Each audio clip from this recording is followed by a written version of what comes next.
Bismillahirrahmanirrahim. Assalamualaikum warahmatullahi wabarakatuh. Perkenalkan, saya Muhammad Azkar Azkia Fatur Rahman dari jurusan Manajemen Keuangan dan Perbankan Syariah tahun 2020, ingin mempresentasikan dengan judul konsep dan prinsip dasar akuntansi penghimpunan dana. Tentunya apa saja yang akan kita bahas pada presentasi kali ini? Yang pertama adalah ketentuan syariah, yang kedua adalah tabungan, yang ketiga adalah giro, yang keempat adalah deposito mudharabah, yang kelima penyajian transaksi penghimpunan dana, dan yang terakhir adalah pengungkapan transaksi penghimpunan dana. Nah, yang pertama kita lanjut ya ke ketentuan syariah. Penghimpunan dana masyarakat di perbankan syariah menggunakan instrumen yang sama dengan penghimpunan dana pada perbankan konvensional, yaitu ada 3, giro, tabungan, dan deposito. Nah, ketiga jenis instrumen inilah yang biasa disebut dengan istilah DPK atau dana pihak ketiga. Jadi apa aja? Tadi yang pertama adalah giro, yang kedua adalah tabungan, dan yang terakhir adalah deposito. Ini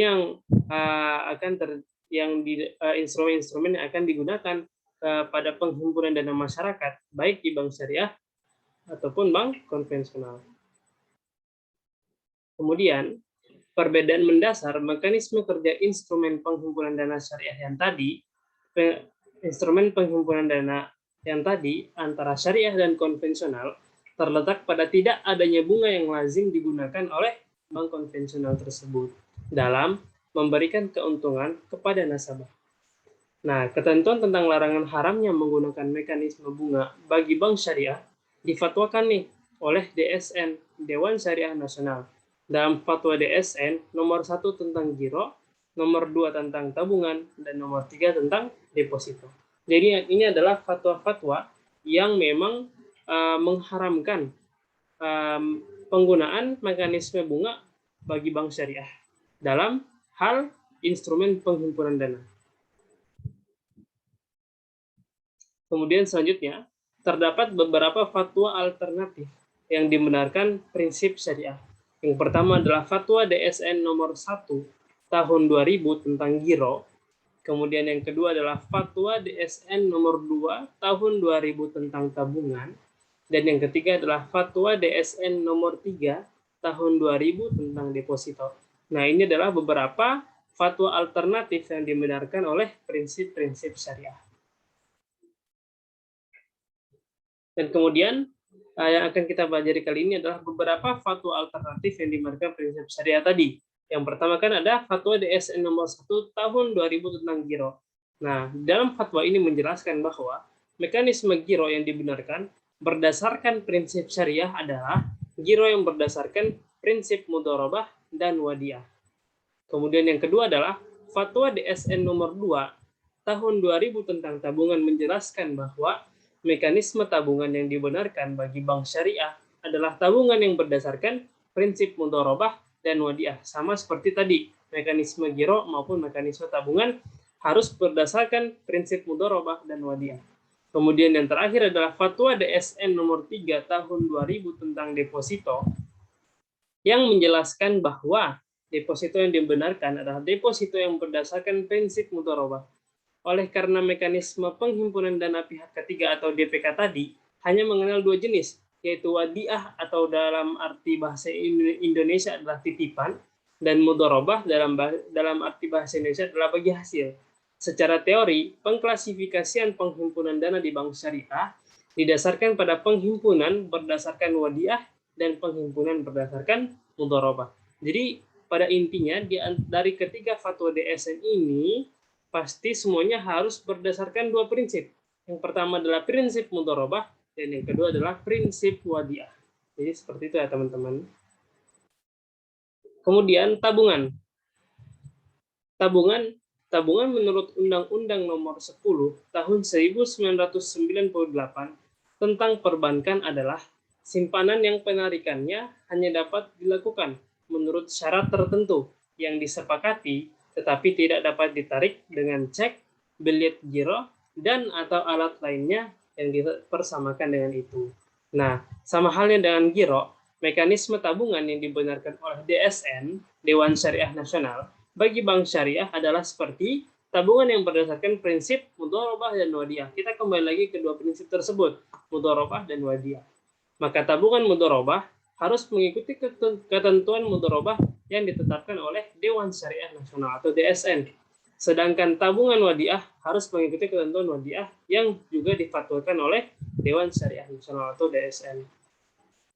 Dan kemudian, dalam praktik perbankan syariah, di Indonesia, sebagian besar bank syariah menggunakan skema tabungan mudharabah. Berikut akan kita bahas lebih detail nih tentang akuntansi tabungan mudharabah terlebih dahulu.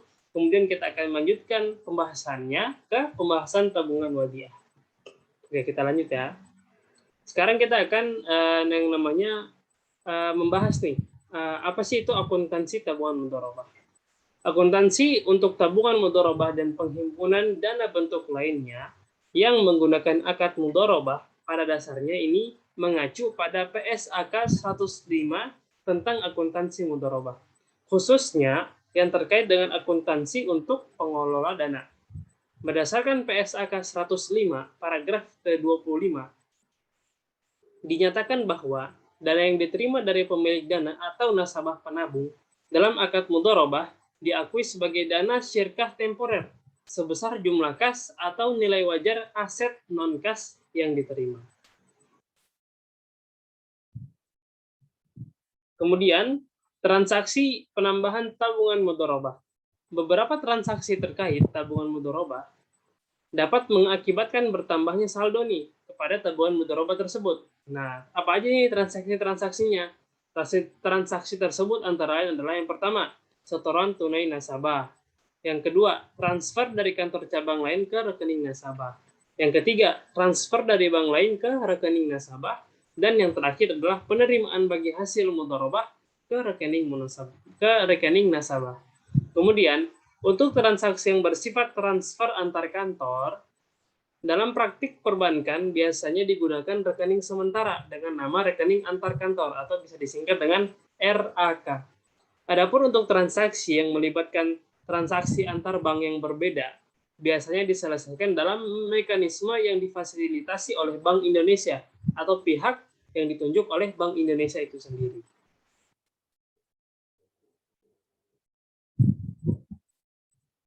Kemudian, transaksi pengurangan tabungan mudharabah. Tadi kita sudah belajar tentang transaksi penambahan tabungan mudharabah. Sekarang kita belajar tentang transaksi pengurangan tabungan mudharabah. Beberapa transaksi yang dapat mengakibatkan berkurangnya saldo tabungan mudharabah, yaitu yang pertama adalah penarikan tunai oleh nasabah.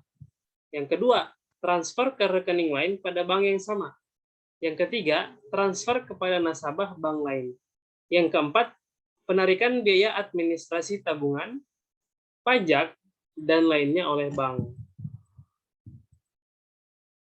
Kemudian, nah, setelah kita tadi belajar tentang akuntansi tabungan mudharabah, mau bagaimana penambahan dari tabungan mudharabah tersebut, ataupun bagaimana tadi pengurangan tabungan mudharabah tersebut, sekarang kita beranjak ke akuntansi tabungan wadiah. Akuntansi tabungan wadiah pada prinsipnya sama dengan akuntansi tabungan mudharabah. Perbedaan akuntansi tabungan wadiah dengan tabungan mudharabah adalah dalam hal insentif yang diterima oleh nasabah. Berdasarkan PAPSI 2013, tabungan wadiah diakui sebesar nominal penyetoran atau penarikan yang dilakukan oleh pemilik rekening. Nah, setoran tabungan wadiah yang diterima secara tunai diakui pada saat uang diterima. Ini harus di-notes ya, teman-teman. Setoran tabungan wadiah kan kita dalam bahasa Indonesia artinya menitip. Ya, setoran tabungan wadiah ini yang diterima secara tunai, kita harus mengakui kapan? Kita harus mengakuinya pada saat uang diterima. Nah, setoran tabungan wadiah melalui clearing diakui setelah efektif diterima. Jadi kalau tadi berarti ada orang secara cash nih, secara tunai. Nah, diakuinya kapan? Di saat uang itu diterima. Dan ada juga orang secara melalui clearing nih. Nah, diterima kapan? Setelah benar-benar clear telah masuk ke dalam bank tersebut. Ketika nasabah ingin menitipkan uangnya. Jadi seperti itu. Kemudian, Akuntansi tabungan masih di akuntansi tabungan wadiah. Insentif yang diberikan kepada nasabah tabungan mudharabah disebut dengan hak pihak ketiga atau atas bagi hasil yang dihitung dalam persentase tertentu yang harus dibayar oleh bank secara periodik sesuai dengan tingkat keuntungan bank syariah. Adapun nasabah tabungan wadiah, tadi kan kita membahas tentang nasabah tabungan mudharabah. Sekarang kita membahas adapun nasabah tabungan wadiah menerima insentif dalam bentuk bonus wadiah yang bersifat sukarela dan tidak disyaratkan di muka. Berdasarkan PAPSI 2013, pemberian bonus atas simpanan kepada nasabah diakui sebagai beban pada saat terjadinya. Jadi ini adalah perbedaan antara insentif yang diberikan kepada nasabah tabungan mudharabah dan nasabah tabungan wadiah. Kemudian, akuntansi tabungan wadiah, contoh jurnalnya. Nah, berdasarkan ilustrasi jurnal pada PAPSI 2013, transaksi pembayaran pajak terhadap bonus wadiah langsung mengurangi tabungan wadiah. Nah, ini berikut adalah jurnalnya nih. Di debit adalah beban bonus tabungan wadiah. Di kreditnya tabungan wadiah dan di kreditnya kewajiban pajak penghasilan. Akan tetapi, dalam praktik, bank cenderung menunjukkan jumlah total bonus yang diberikan dalam buku tabungan. Jadi seperti itu. Kemudian setelah kita membahas tentang mudharabah, kemudian kita membahas tentang wadiah. Sekarang kita akan membahas tentang giro. Nah, apakah itu giro? Giro adalah simpanan yang penarikannya dapat dilakukan setiap saat dengan menggunakan yang pertama cek, yang kedua adalah biliet, yang ketiga adalah giro, yang keempat sarana perintah pembayaran lainnya atau dengan pemindah bukuan. Nah, dalam perbankan syariah terdapat dua jenis giro nih, mekanisme yang memang dibenarkan oleh syariah. Yang pertama adalah giro wadiah dan mudharabah. Kita kembali lagi kepada wadiah dan mudharabah. Tentunya tadi ketika di yang pertama tadi kita pasti membahas tentang wadiah dan mudharabah. Nah, sekarang kita akan membahas lagi tentang wadiah dan mudharabah dalam giro. Nah, wadiah dan mudharabah dengan demikian dikenal istilah giro wadiah dan giro mudharabah dalam praktik perbankan. Skema yang umum digunakan adalah giro wadiah. Jadi di antara giro ini yang sering digunakan antara wadiah dan mudharabah lebih sering digunakan yaitu adalah giro wadiah. Kemudian, apakah itu giro wadiah, teman-teman? Giro wadiah adalah giro yang harus mengikuti fatwa Dewan Syariah Nasional tentang wadiah. Nah, akad wadiah adalah akad penitipan dana dengan ketentuan penitip dana mengizinkan kepada bank untuk memanfaatkan dana. Ini ya, perlu digarisbawahi ini. Bahwasanya penitip dana tersebut mengizinkan kepada bank untuk memanfaatkan dana yang dititipkan. Dan bank wajib mengembalikan apabila sewaktu-waktu penitip mengambil dana tersebut.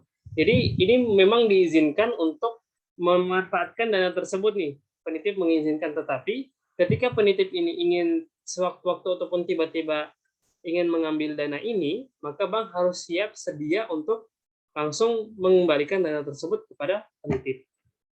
Nah, dalam transaksi giro wadiah ini, nasabah bertindak sebagai penitip dana atau dalam bahasa Arab disebut dengan mudi, dan bank bertindak sebagai penerima dana titipan tersebut atau dalam bahasa Arab disebut dengan muda.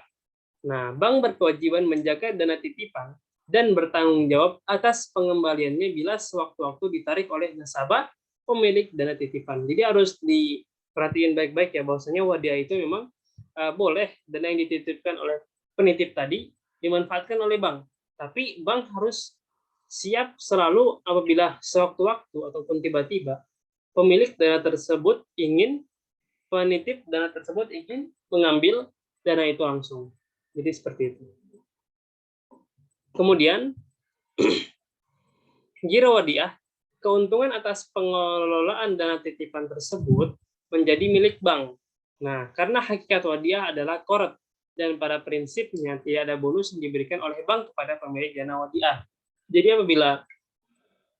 apabila tadi bank memanfaatkan dana titipan yang dititipkan oleh penitip tadi dan kemudian mendapatkan keuntungan, maka keuntungan tersebut akan menjadi milik bank karena hakikat wadiah adalah qard.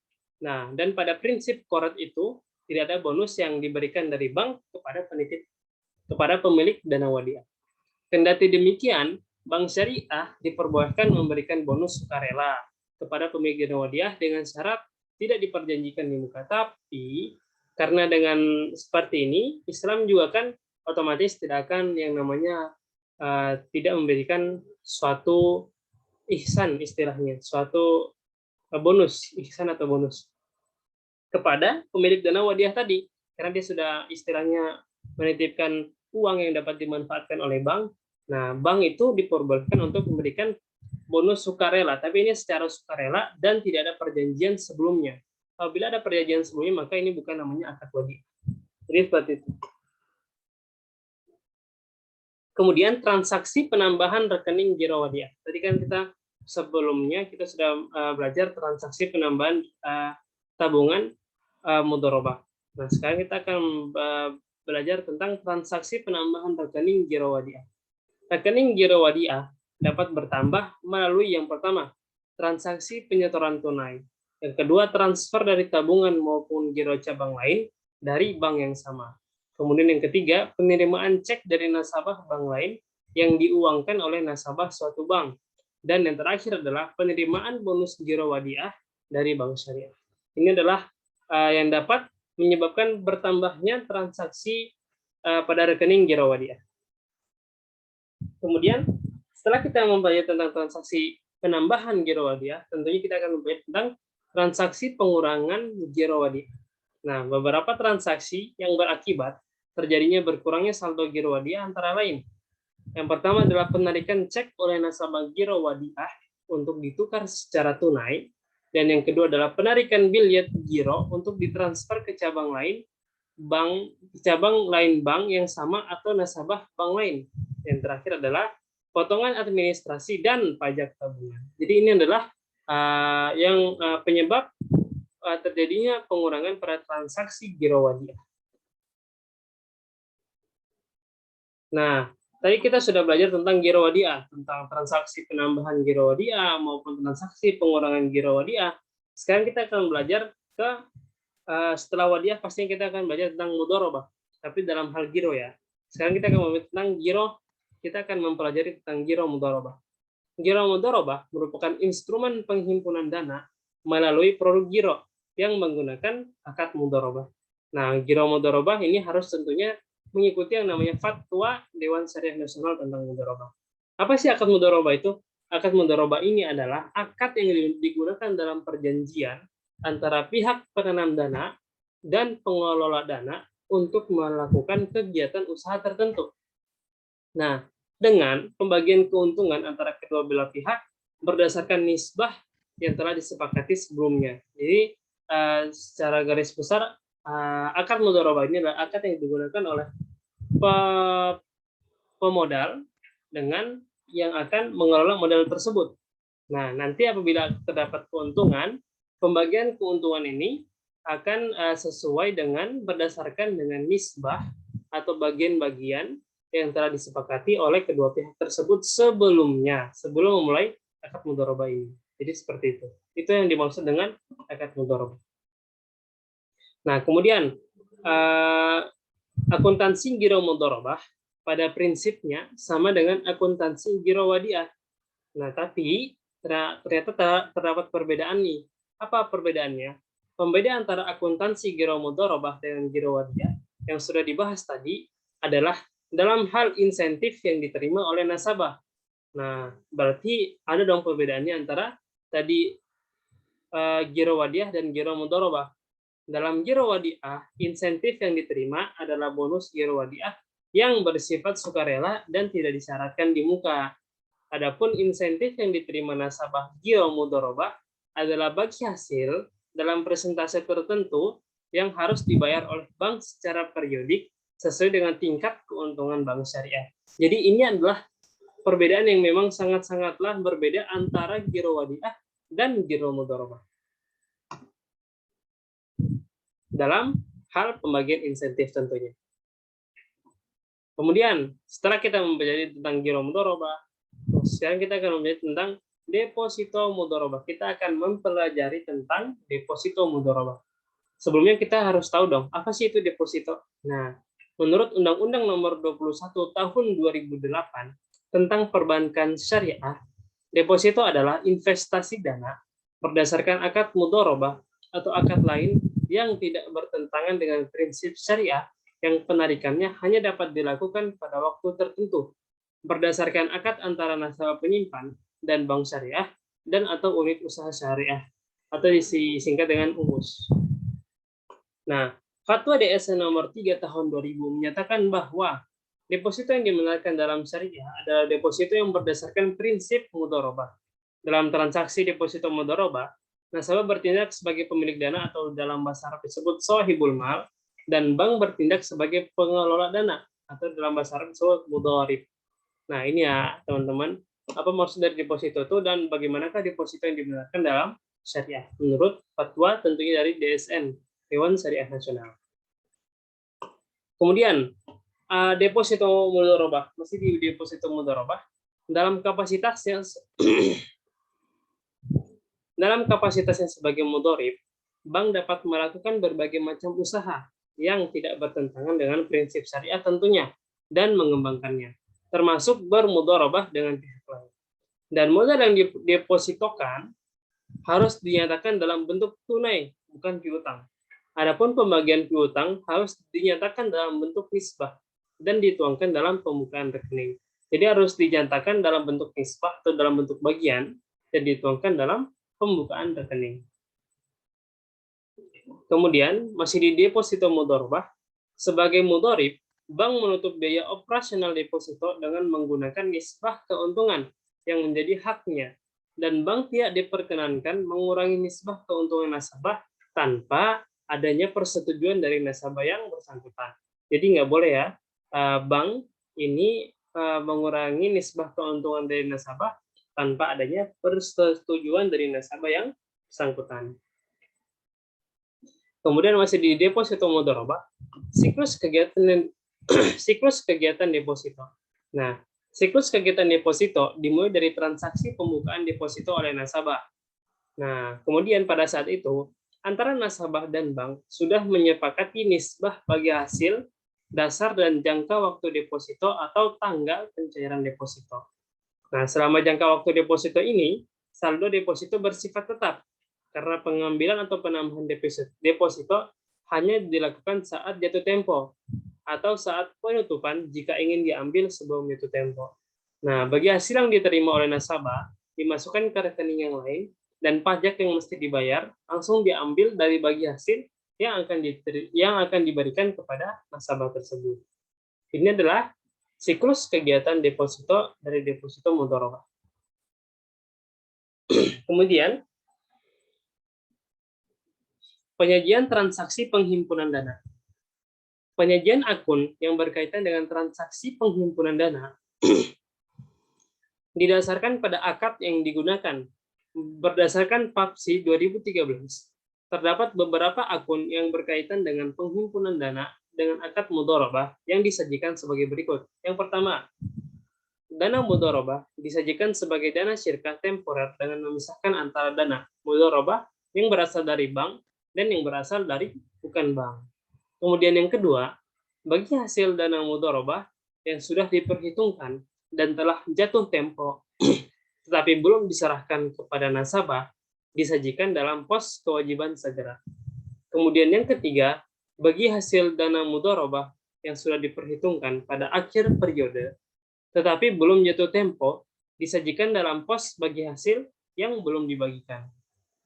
Nah, untuk penghimpunan dengan skema wadiah, menurut PAPSI 2013 menyatakan bahwa saldo simpanan wadiah disajikan sebesar jumlah nominalnya untuk masing-masing bentuk simpanan. Ini adalah penyajian transaksi penghimpunan dana. Kemudian, pengungkapan transaksi penghimpunan dana. Nah, berdasarkan PAPSI 2013, untuk dana yang dihimpun dengan skema mudharabah harus mengungkap antara lain. Yang pertama nih, isi kesepakatan utama akad mudharabah berupa porsi dana dan pembagian hasil usaha. Kemudian yang kedua, rincian dana mudharabah yang diterima harus berdasarkan A. Jenis mudharabah, ada dua nih, mudharabah mutlaqah dan mudharabah muqayyadah. Kemudian B. Pemilik dana mudharabah, bank dan bukan bank.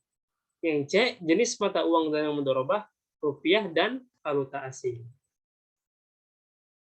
Nah, kemudian teman-teman, masih di pengungkapan transaksi penghimpunan dana. Berdasarkan PAPSI 2013, untuk dana yang dihimpun yang skema mudharabah harus mengungkapkan antara lain. Yang tadi kita lanjutkan ya, tadi kan baru 2. Sekarang yang ketiga, rincian dana mudharabah yang disalurkan berdasarkan yang pertama, A, sumber dana mudharabah yang berasal dari mudharabah mutlaqah dan mudharabah muqayyadah. Kemudian B, penerima dana mudharabah bank dan bukan bank syariah. Kemudian C, jenis mata uang yang digunakan adalah rupiah dan valuta asing. Kemudian yang keempat, pihak-pihak yang berelasi, baik nasabah, pemilik dana sohibul mal, atau nasabah penerima penyaluran dana mudharabah. Kemudian yang kelima adalah jumlah simpanan yang diblokir untuk tujuan tertentu, antara lain sebagai jaminan pembiayaan dan atau transaksi perbankan syariah lainnya. Kemudian, pengungkapan transaksi penghimpunan dana. Nah, untuk penghimpunan dengan skema wadiah ini pun, menurut PAPSI 2013, menyebutkan hal-hal yang harus diungkapkan antara lain yang pertama, rincian simpanan mengenai jumlah dan jenis simpanan, termasuk pihak berelasi. Yang B, jumlah simpanan yang diblokir untuk tujuan tertentu. Kemudian yang kedua adalah pemberian fasilitas istimewa kepada penyimpan. Nah, berikut adalah referensi-referensi yang tadi, buku-buku yang tadi kita sudah bahas. Berikut adalah referensi-referensinya teman-teman. Dan yang terakhir, cukup sekian dari saya. Dan terima kasih, mohon maaf bila ada salah kata dan perbuatan yang kurang berkenan. Dan di akhir kata, wassalamualaikum warahmatullahi wabarakatuh.